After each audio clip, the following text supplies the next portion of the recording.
In this video, we're going to show you how to install a fan or blower in your dryer. So to install our blower, we're just going to basically bring it so it slides into the motor housing onto the motor shaft.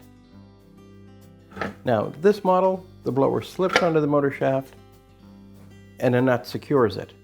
On many models, this blower has a threaded insert here, and it actually threads onto the motor shaft. So you'll just thread it onto the motor shaft.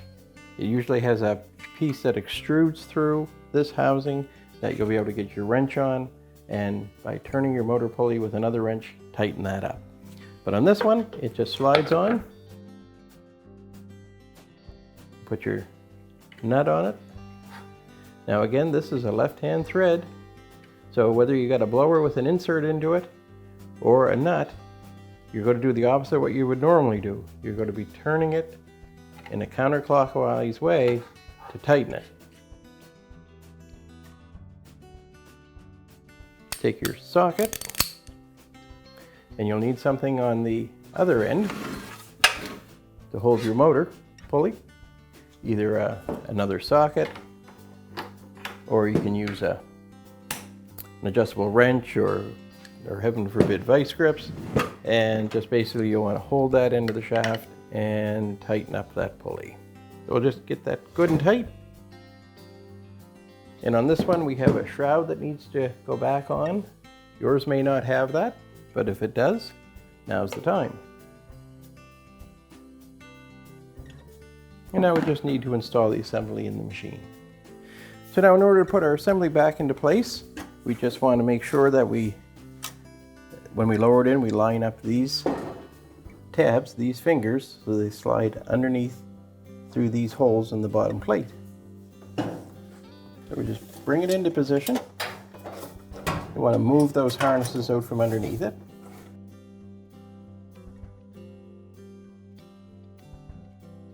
And now that we have that lined up, we'll just need to put our screws back in.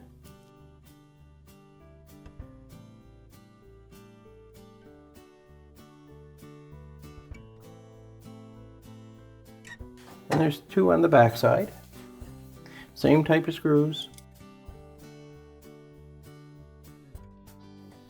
So now that those are installed and tightened up, we're just going to hook up our electrical harnesses. And we'll start with the one for our belt brake switch. We just slide that into place and push it on. We'll do our motor next. That's our big connector.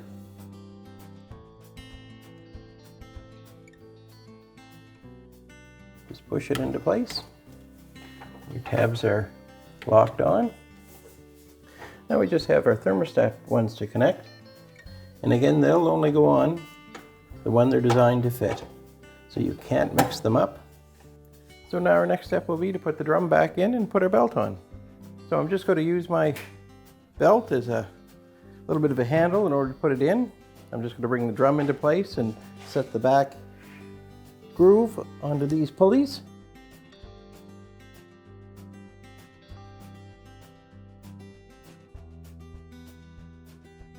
So with that drum in place, I'm just going to hook up my belt. I'm just going to reach in and find the belt, put the back side of the belt under the idler pulley, raising the idler pulley up, taking the excess, pulling it over as I raise the idler pulley, and just slip the ribbed side of the belt onto the motor pulley, and then just release it, and our belt's in place. So now we'll want to install our front bulkhead.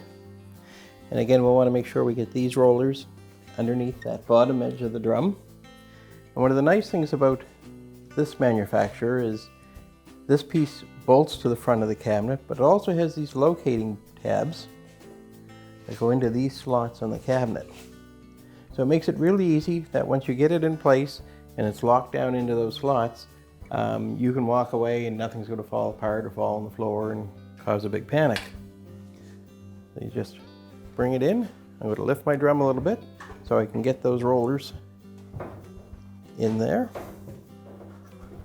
And now I'm just going to line it up.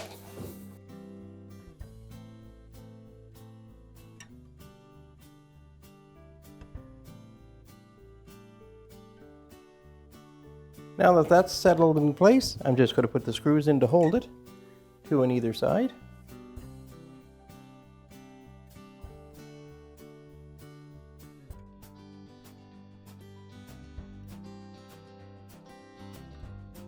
The next piece I'm going to put on will be the lint filter blower housing.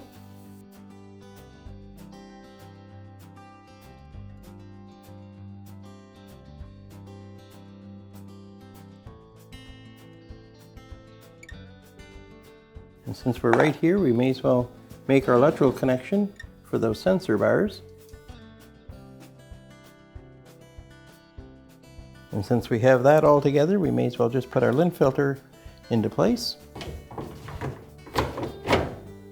so we don't forget it.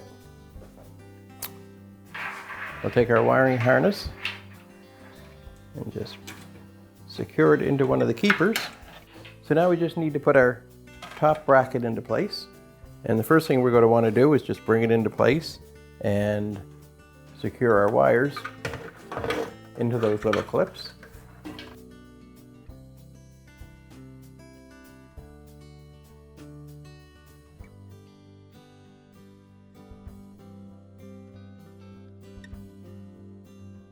On this manufacturer, they use a metal tab here that has to go into this slot. We just rotate that in place. Now I'm just going to hook in one side closest to me. And now we just need to put our screws in.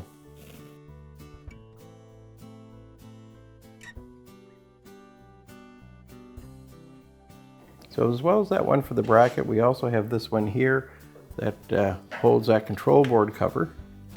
Like I say, your model may not have that on it, but if you do, you'll want to put a screw in it.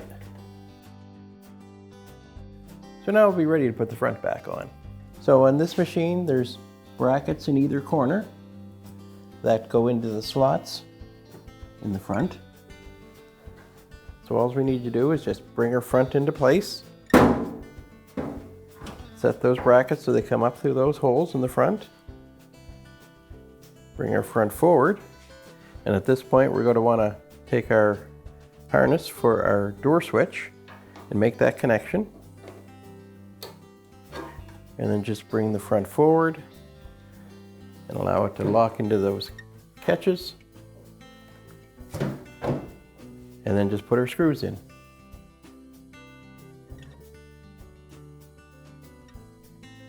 So now that we have our 4 screws in across the top, we just want to put these 2 back in with the front panel into that lint filter housing. Now we just want to put our console in place. And of course we're going to want to do our electrical connections.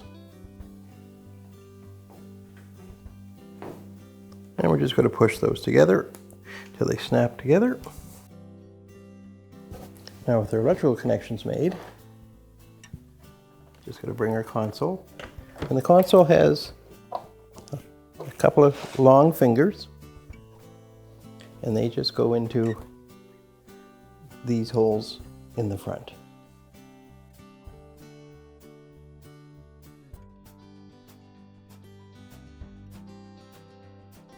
Give it a little push to make sure all those latches across the top are settled, and then we just need to put our top on. So to install the top, we just bring it up into place, set it on top, slide it forward. Once it's in place, we'll just put the screws back in.